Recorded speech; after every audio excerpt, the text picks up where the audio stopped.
Thank you for joining me on today's show. So great to have you. Thank you for having me. Thank you.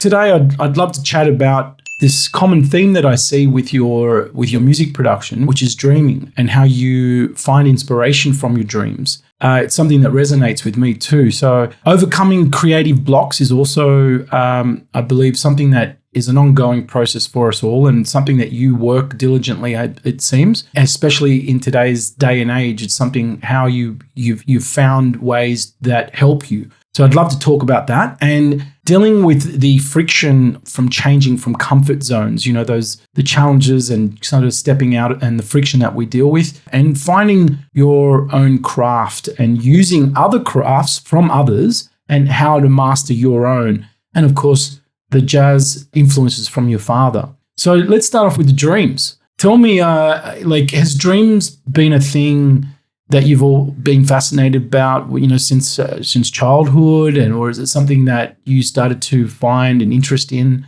When did dreams become an influence in your work? To be honest, it's always been that aspect of taking someone to a different world, just being in a different place, completely different mindset, and feeling that euphoric aspect of dreams as well, but into music. So I always somehow try to escape in the music that I make. So, since a young age, growing up in Dubai, I always had my own sort of escape, and that was always composing some sort of, dreamy, melancholic melodies on the piano that we had at home. So I was always trying to recreate a place that I wanted to go. In relation to dreams, it's just that form of escapism and just euphoria.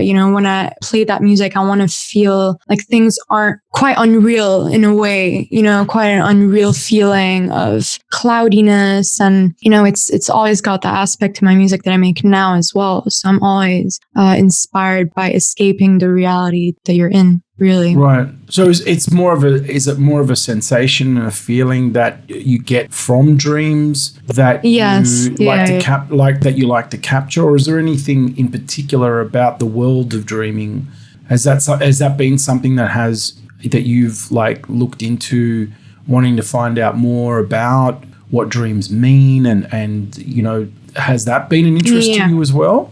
I've always been obsessed with dreams and lucid dreaming and just being awake and just aware in your own dreams. And some people just have melodies stuck in their heads when they're in a dream, or you create a sound or some sort of imagery in your head and you recreate it in real life. That's something that I've experienced as well, where I just had certain melodies stuck in my head that I don't remember here. I don't know from where they were coming from, but I was definitely trying to recreate that exact sort of melody into the music. It wasn't easy, but it definitely inspired different sounds that came out of that. But mostly what I do now is just that feeling. I always try to recreate that feeling, like a drug almost, when you try to recreate and try to relive the first time, you know what I mean? So in this sense, just recreating that feeling of cloudiness, if I were to translate it in music terms, it would be reverbed and echoey and layers of dreamy little melodies running on top. That's my version of how I experience a dream. And, using dreams, have they been a way to kind of manifest your desires and things that you want to accomplish in life? And has that been kind of something that you've simultaneously tried to, take from to try to create the vision or the life that you want to see, and you do that through your music? Or has that been part of that at all? Or is it just purely emotional? Is it purely just emotional, the feelings? It's purely emotional. Not for music, only, for music's sake. It's the feeling. It's recreating something that feels like it comes from a different world, really, just a different kind of realm. Some music, you just feel it makes you, grounded. It wakes you up. It makes you feel alive. Whereas I like to make music that kind of makes you feel like you're in a dream. Really, you're not 100% here. You're in a different world. So, that's the aspect that I kind of use for dreams, really. Sometimes you're going to lucid dream. If you've ever experienced lucid dreaming, it really feels euphoric. I mean, it's an insane feeling. It's like hearing a song that you absolutely fall in love with just for the first time. The first time you hear that song, it's close to that feeling. So I want to recreate every time you hear that one song, I want to recreate that feeling every single time. I want it to, last forever. So. And has this been a thing or is it just because of the latest release, or has it been something in your life for a period? And just been in the way you've been creating music, it's always been about trying to capture elements from lucid dreaming. Because my understanding as well from lucid dreaming is about you're awake but you're asleep, and it feels real. And I don't know if you ever remember the Choose Your Own Adventure kind of books. They were big when I was a kid. Right, and it's basically that. Yeah, so when you're in that lucid state, it's like you're awake, and then you can actually sit and create what you want. Is that the kind of thing that you're trying to capture with your music, or that's pretty much it. In a sense, I also make the music that I want to hear. So, I just sit down. I'm like, I wish there was a song that sounded like this, that made me feel a certain way, this certain way. From the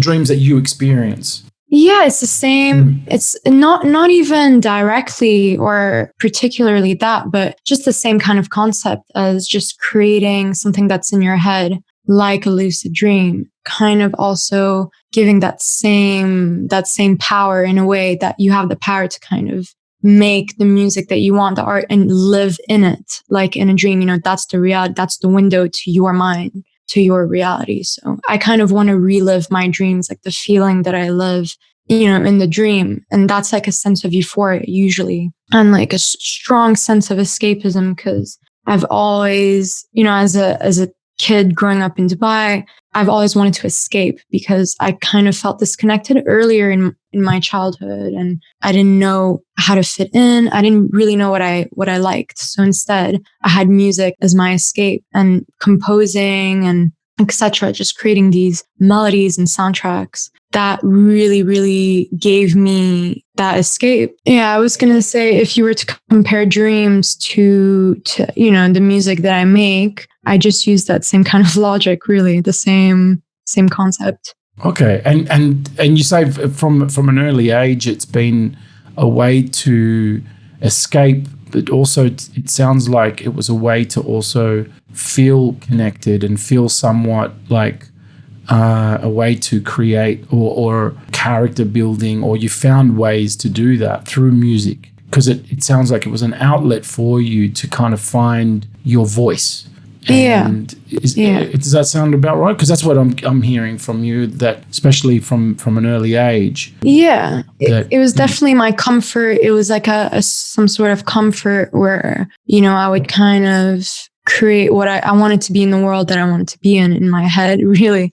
And I had a very strong imagination, of course. And I was just, creating themes and creating certain vibes and recreating that and imagining myself in that world. And that would inspire me to make more soundtracks. And that had a lot to do with music and movies that I was watching, and just taking little things from different aspects, but it always had that dreamy aspect to it, because I feel that when you listen to some sort of dreamy melodies, I loved using the word dreamy, but every time you listen to a song that has that dreamy aspect, it really takes you somewhere right away. It takes you elsewhere. It doesn't make you think about the current situation that you're in.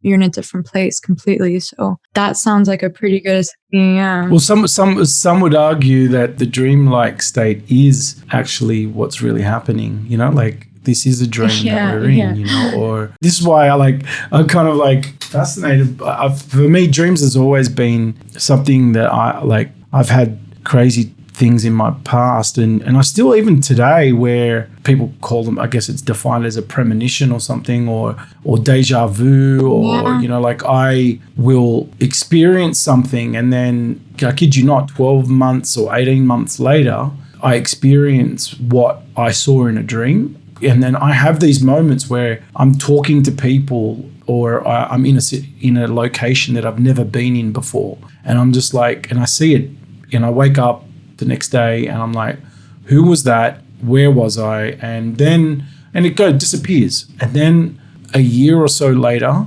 I find myself like, oh my God, that was from that night, and this is why I'm getting a bit like out there here.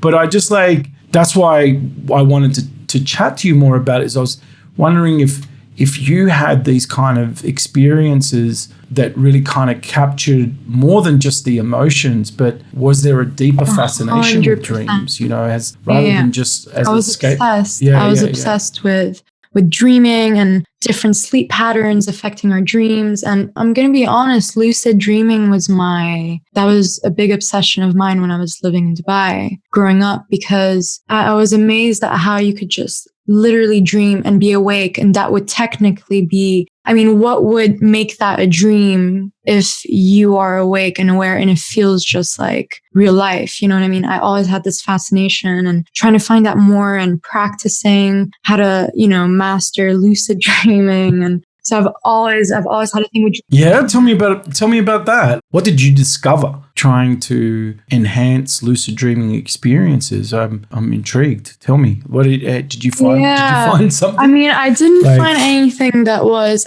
might be affecting me some certain way right now, but at the time it was just, it was a bit scary, but it happened to me just not even by accident, just happened to me without me knowing anything about lucid dreaming. I was just, telling my family the next day and no one believed me. And I was like, is it that crazy? Did I just experience something that's quite rare, really? And, my parents were just like, oh, you're lying. Like, you're exaggerating, it's like bullshit, And I was just like, nah, like, you can actually be lucid and it feels just like real life. Obviously from that point then, it was in my head constantly. I was just doing constant research and just facts and how to do reality checks on a daily, and that will stimulate your brain into lucid dreaming or whatever, And that actually ended up happening. I was lucid dreaming most of the time, and I didn't really have enough power in the dream to kind of fully direct it, but I did just experience it as it was. Mm-hmm. And that was insane. So just like touching walls around me and just walking and smelling, and everything was 100%, all my senses were switched on, and I could fully, it was insane. And I kept waking up and going back into the dream and speaking to everyone in the dream.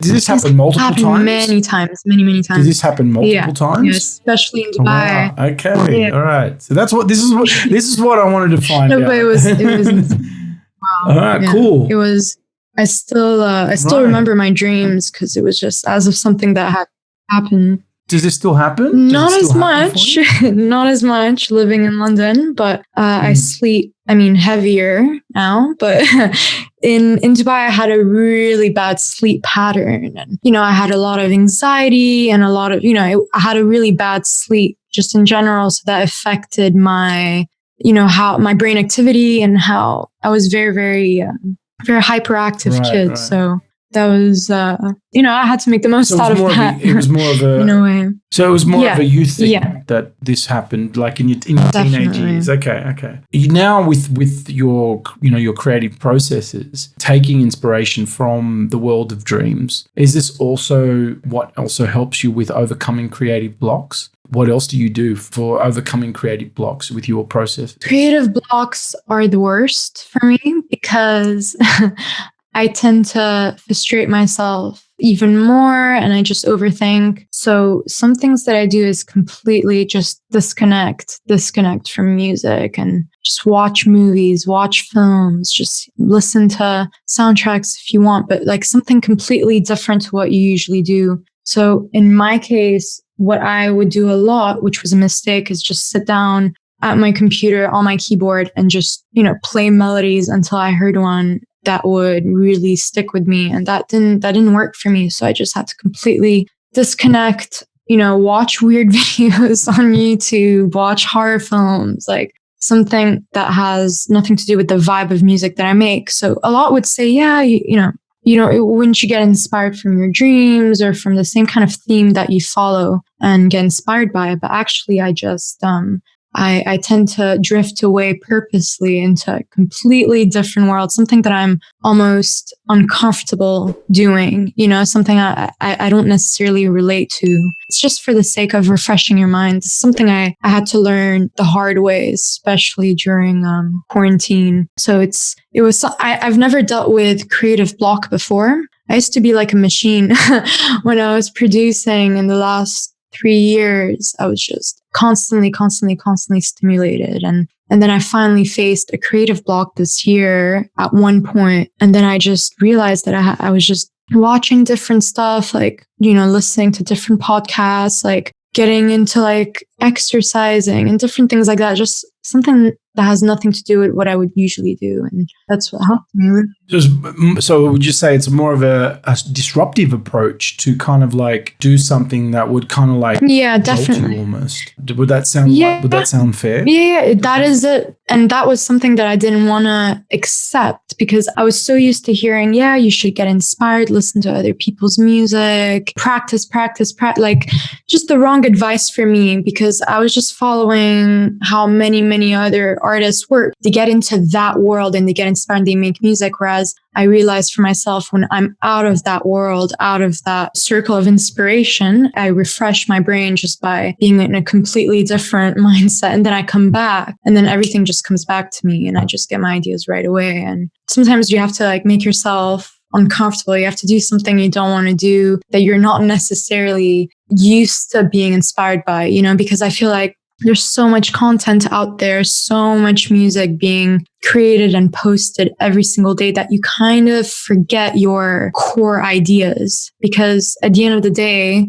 most of our art is inspired by so many different types of art. And we think that it's original, but to some extent it is. But the more you kind of drift away from similar forms of art than yours and all that inspiration, you kind of, you tend to be more authentic. And then the true inspirations from within you, from, the subconscious mind comes out when you come back to it after. So that's my way of approaching it, really. And would you say this is kind of like, or again, like when you're dealing with changes in adapting to different comfort zones or sort of evolving, you're being aware of those changes, but obviously with certain change, there's friction and growing pains to go through. This, I guess, would be a creative block you could also probably describe as a friction, when you're changing. Yeah. Is this also the way you kind of deal with adapting, like with change and growing through as both being an artist and in your personal life as well and professional life? What are some of the things that you do to overcome the blocks and the friction, when you're sort of growing and changing? In contrast to that, to what I just said, sometimes like I actually listen to my own music when I want to get inspired to do something else, which is a very funny one because you would want to, listen to something different and get inspired by other things. But I also do this thing where I just listen to my own music and I get re-inspired by my own music and I remember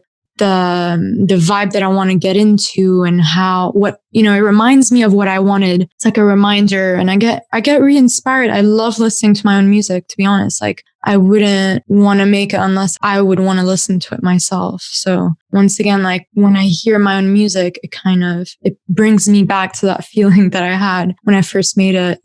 This doesn't apply to all my music. It depends what vibe I'm going for, what vibe I'm in, really. But yeah, listening to my own music actually really helps. So you use it as more of like a reference, like to kind of listen to what was the original sort of inspiration and why you did it in the first place. And that kind of brings this other level of inspiration. That as well. Yeah. So it's also a reference, but it's also the elements that I put into my music inspires me as well to make a similar vibe. Like it's not necessarily just listening to it and then trying to recreate what I was going for, because I never force that on myself. Like I always tend to make new things all the time. I never try to stick to what I made in the past because that's not really how you evolve. But I just listen to because it makes me feel good. Like it reminds me of the dreamy aspects that I like in my music, and it re-inspires me to make something new out of that. It might not even be the same thing at all. Got it. Okay. And I guess that would be part of the, sort of finding your own craft. One part of it is kind of through your own music, like using others' music you mentioned earlier to find what it is that you want to create, but then sort of taking it and making it your own. Yeah. Tell me a bit about that with your own sort of process with creating your own craft. I mean, we live in a world of remixing, right? Like everything is about being influenced by and being inspired by music around us, and then sort of finding our own voice or finding our own craft through that. To walk me through that, from gathering from your environments, gathering from others, how does that whole process work for you? So I've collaborated with different types of, producers, different artists of like completely different styles. So what I like to do is usually have sessions with people of different styles. And then that's when, obviously, when you're in the same vibe, and there's a connection for music, there's always something new that I'm learning from the other person, and then vice versa. So whether it's vocals or producing or, anything, I'm always learning or recording something that I'm going to use and revamp completely in a different song. If it's the same night or the next day or whenever, I always get inspired from very specific elements of other people's styles. So I'm always integrating everyone that I come across somehow, one way or another. Like I always get one aspect of it that I revamp and I use in my own music. So I've done that a lot with jazz, with grime, with drill, drill production, which I really, really like. Done that with singing vocals, whether it was garage, R&B. So my music, although I do have very signature hi-hats and, bass and drums, drum patterns, I always have a different aspect of a different genre in every single thing that I release. So it always comes from somewhere else. I don't actually sample a lot, but I sample myself and other people that I'm collaborating with. So that's how you'll hear different genres. And I love doing that because I listen to everything really, and I want to make everything as well. I want to make every genre, but I always have a certain way of making them. I always have I turn them into my style, into how I want to hear it through my ears. And so let's say I have garage vocals, but I'll, slow them down and make them R&B, but on some garage, drum pattern, change things weirdly, really. I don't have, it's always different. It's really, but I never limit myself to any genre. So I always get inspired by that. I love I was just going to say, it seems like you like to put yourself in, into situations that are out of the status quo, to kind of challenge yourself, but also challenge different processes and see what comes out of that to cultivate more of a flow state. Yeah. If that makes sense. And I see that with putting yourself into different situations in studios, with equipment, change of different sceneries, something that you mentioned. And so, tell me, it seems like a disruptive approach is a common thing, not do the norm all the time. Yeah, no, but it's true because I think we get so easily influenced by other people's processes because sometimes we forget, I'm just saying for myself, this is how I had to learn. I was like, but I have to do it this way. I have to, get inspired and listen to people's music and then try to get inspired from that. And it just doesn't work. The hardest bit, I think, is finding your way of getting inspired because you're not always going to be inspired, and that's okay. I mean, we all get extremely pressured into constantly working on a project or releasing, constantly being very consistent in the music industry, especially. It's not easy to constantly get inspired and make a whole song, a whole track, and for it to work. You know what I mean? So I had to figure that out somehow. It's I have to do something that challenges me, that makes me a bit uncomfortable, because otherwise I'm too comfortable and I'll make the same thing and I won't be happy with it. It won't work for the way I make things, especially because I'm quite spontaneous. So I can't sit down, for example, and then just make a beat a certain way in a certain amount. For me, I have to be fully inspired and in it. So how do I consistently get inspired in that way? It's about to keep that spontaneity and that flow state that I mentioned. Exactly. Yeah, it's always, Yeah, right. So it's always about encouraging to try to create space without limitations, really. Like it seems like you want to cultivate that at all times to allow this sort of freedom of flow to just come through without rules. That's cool. Basically. I love it. I think that I like the thought process behind it. That's why I was, wanting to chat to you about it. It's kind of, you're right. People do kind of get stuck into the usual formula of doing things, and it seems like you always like to challenge that at all times. So I think it's brave and courageous because you kind of sticking to the unknown, and that's kind of hard for some people.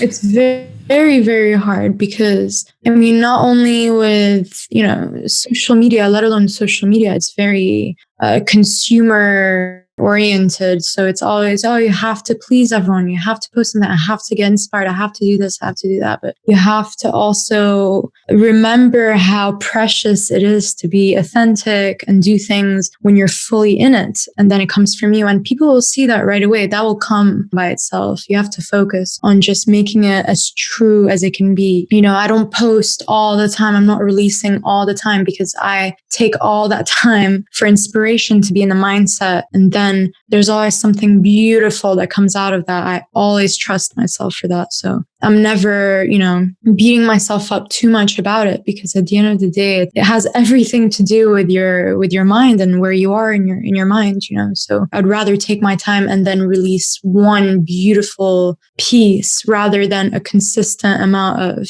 music for some people, and then it doesn't really mean much more than that. That's not the direction I'm going. For me, it's important to be inspired and really make something meaningful comes from the heart. Even if it's like a hip hop beat or whatever type of song it is, I have to 100% love it and put my full energy into it. Mm-hmm. Is this something that you kind of picked up from your dad? Like your dad he's a jazz musician. So did he teach you some of this kind of stuff? Like in ways because jazz is very much that whole free form state. Big parts of jazz music is based on very similar principles that you're talking about, is trying to be outside of the status quo. And is that something that you picked up from dad, like at a young age, just in life, like something that you adapt in your life? I think so. I think so. I couldn't even say for sure, but I did learn a lot from my dad. When I was, just a kid, I didn't understand jazz music. I didn't understand the complexity of, the layers and the melodies and how everything was constructed in jazz music. I didn't understand. So my dad was constantly, teaching me on the subtlety of some instruments and how some come in at the right moment and the meaning of everything. Everything had like importance in the piece of music. That's something my dad really, really stressed on. And he was obsessed with jazz. So his obsession really showed me how much it meant to him and how special and respected it is, of a genre. And I started to understand, over time it was conditioning myself into actually listening to jazz and liking it at the end. Because I would never listen to that. I was listening to pop music. I don't know what I was listening to as a kid. Maybe rap, a lot of rap and hip hop. And, and then there was jazz. And for me, that was like adult music. I didn't think it was cool or whatever. But my dad really made me love jazz. That's my favorite, kind of music. Is that something? When did you discover your love for jazz? Was it later like discovering the appreciation of it because of the way it's created and because it maybe resonates this sort of bond and relationship that you have with your father? When did you realize this? I think must have been about like in my early teens, really. It was much later that, I would stumble upon like just by myself on the internet, I would just hear jazz and pieces that I really loved, because my dad would listen to, it ranged from, Bill Evans, solo piano, really melancholic, sad piano, to, extremely loud funk jazz. I heard a lot of weird stuff, a lot of experimental jazz as well. And I never really took the time to sit down and actually see how diverse jazz was and how there were different moods, different musicians of different styles and stories and, emotions. And when I discovered that, I was wow, I understood my dad. I understood him way more as a person and his love for music, and we have that in common. And that is our bond, actually. That's our connection. And when we both listen to music, we know exactly what we love about the song, what we both hear and appreciate, And jazz is definitely a perfect way, because my dad spent so much of his time showing me jazz. Even if I didn't like it, he was just convincing me to like it and why it was so beautiful. And now when I hear a piece, a jazz piece, I just remember all these times, and I can just depict everything, and I appreciate every instrument and when they come in and the transitions. And he taught me a lot about layering, I think. And now it just subconsciously comes out in the music that I make, because I love layering. I love melodies. I love, adding all these things and then changing them, but on the same chord still. But, all these like aspects that you kind of realize are in jazz. So, have you got any new projects in the pipeline now that you're working on after this latest EP? Is there something coming up now? Yes, there is. But I mean, there's no real update on it, but it is, it's a track that I'm trying to release in 2021 with visuals. And it's a jazz inspired piece as well. So that's what I'm going to say for now. Very, very jazz inspired. Very, very jazz inspired. Okay. All right. Cool. Yeah. Cool. Oh, well, I can definitely hear the jazz, but also there's this sort of synthwave kind of vibe as well. Yeah. I quite like. Yeah. I love synthwave. I love synthwave. Yeah. That I enjoyed very much from the latest EP. Well, tell the listeners where they can keep up to date with things, Vzline. For my music, it's always it's gonna be Spotify, Apple Music, and I love posting, more low key things on SoundCloud. So those are for my more, instrumental beats and things for people to just vibe to. Like SoundCloud's the one for me. I'm on Instagram, so is everybody else. Okay. So it wouldn't be that hard to find me at all. It's just the same name everywhere. So yeah, I make it easy for everyone. Well, it was lovely to chat to you and learn a bit about your creative process. The differences that your process is quite unique. And I wanted to kind of dive into it, a little bit of that. So thank you for sharing about your relationship with dreams and your different approach with dealing with creative blocks and comfort zones. It was awesome. And learning a bit about your dad and jazz. It was great. It was. I really enjoyed it. Thank you so much for coming on the show. And bye for now. Take care. Yeah. Thank you for having me. When are you back in Dubai? Really when are you back in Dubai? So I'm back on the 15th of October. Oh, cool. All right. Yeah, awesome. Literally like in just almost 2 weeks. So I'll be back.